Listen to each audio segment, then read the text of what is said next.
Since 2014, our country has been plagued by divisive forces.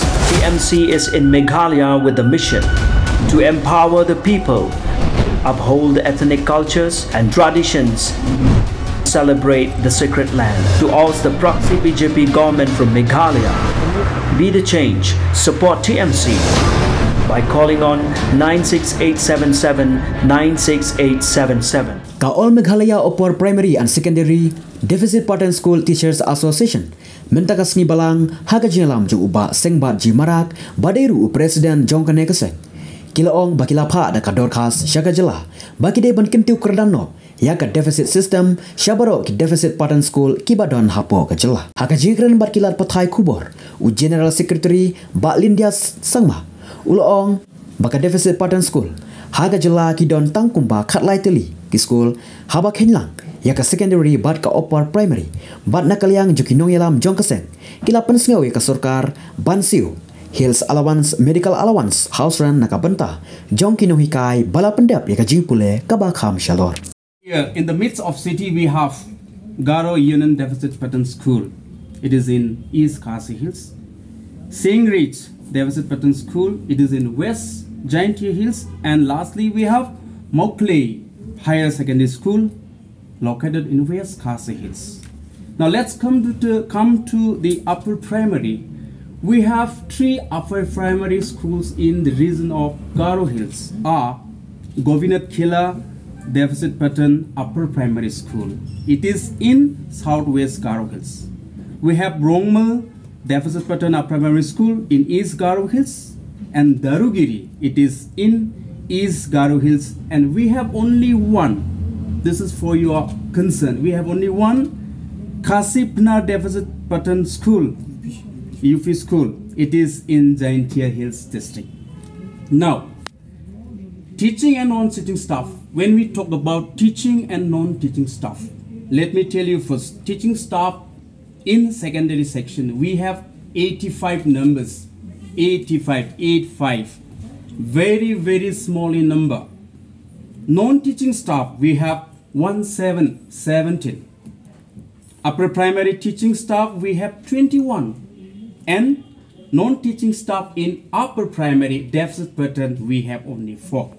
Altogether, teaching staff in secondary and upper primary section 106, and non-teaching staff both upper primary and secondary, we have only 21. Altogether, when we add all together, it comes only 127 in numbers, which is very, very, very small in number.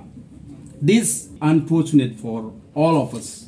Still we are, in the same position, where had been left out in the year of 1989 for upgradation into a full-fledged deficit system, though these schools were eligible at that point of time.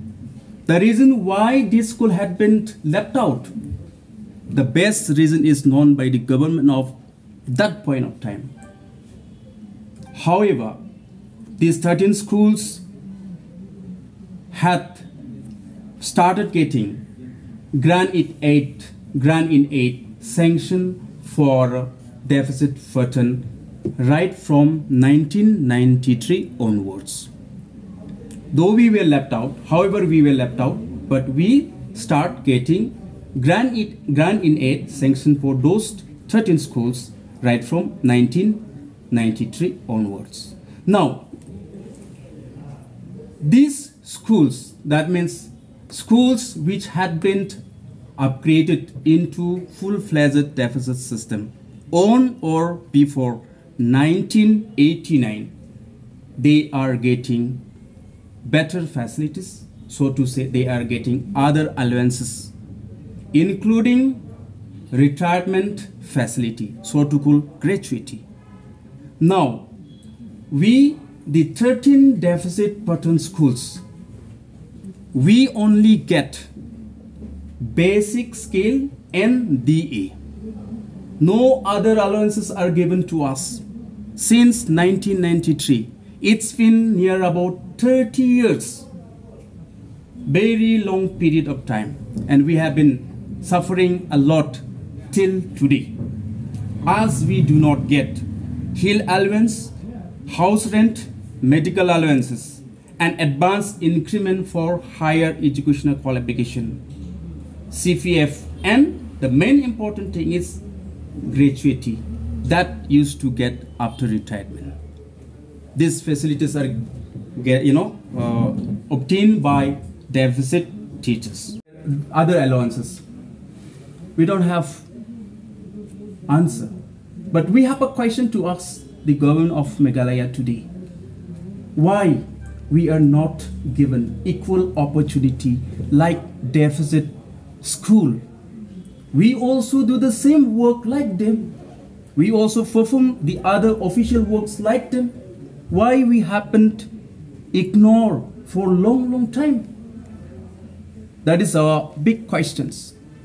And today we want the government should hear the voice of 127 employees of all deficit pattern teachers or employees who are working under one umbrella of Fatan family. In 1970, in and around. School is very old. When you calculate the age of school, it's now 50 plus. Some schools 54, 52, 53, something like that. These old schools should have been given an opportunity. But these schools, it's been put under dormant state for long years. That is why we have come here to demand and to put forward our issues to the government of Meghalaya.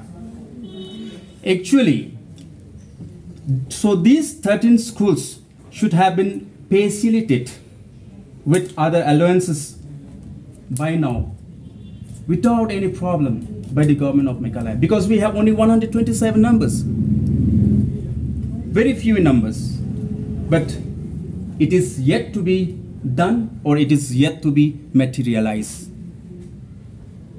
Now let me tell you in this regard what are the steps that we had taken before. Let me tell you very clearly. In 2010, we submitted the memorandum regarding this issue.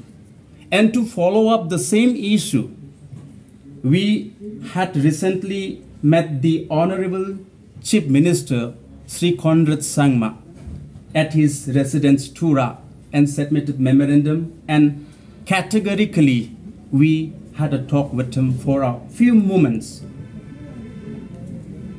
And in the month of July, 25th of July 2022, we came over here, we came to Shillong, and we serially met the concerned education minister, submitted memorandum to him, and thereby we met Deputy CM Sir Preston Chinson and submitted our memorandum and discussed about these issues, that these are our issues. We want this kind of facilities from your side. Will able to see Falmi days.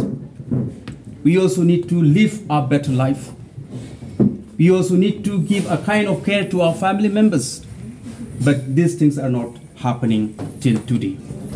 Therefore, I just wanted to ask the government of Meghalaya, when we ask these questions, we are not against the government, but we are so sorry. We are very upset. Being upset, being sorry, being helpless. It is our right to ask the government of Meghalaya today why this kind of impertinence and kind of discrimination is happening with us. Why we are not given equal opportunity. Don't we have a right to get equal pay for equal work? This is our burning crisis. Especially after retirement, we see a dark future. Where we'll go? How we'll pass our old days without any facilities are given to us? Therefore, we have come together and we would like to demand and appeal to the government of Meghalaya to look into the matter and provide us immediate remedial action within this autumn session. We want that our issues should be discussed in the August House so that we would get our demand. This is a demand which we are looking forward from the government of Meghalaya. We'll see in future what course of action can be done, but will not leave no stone unturned unless and until we fulfill our demand. We shall work dedicatedly and will continue with our demand till we get our demand. And that will be decided as and when time comes. What will be the criteria for a school to be eligible for accreditation to a deficit system? Actually, as for my knowledge is concerned, there is no criteria. In fact, there might be. As I have mentioned in my speech, these 13 schools had been left in the year of 1989. The best reason is known by the government. That at that point of time, these schools were about to upgrade it into full-fledged deficit system, but it was not done. Now you see criteria, when you talk about criteria, all these 13 schools are having highly qualified teachers. They have a BA, BEd, even MA, MEd. Education in education system, no one is at present, no one is allowed to get appointment without any fulfilling of criteria. Therefore, as I have said, we should also get the same share.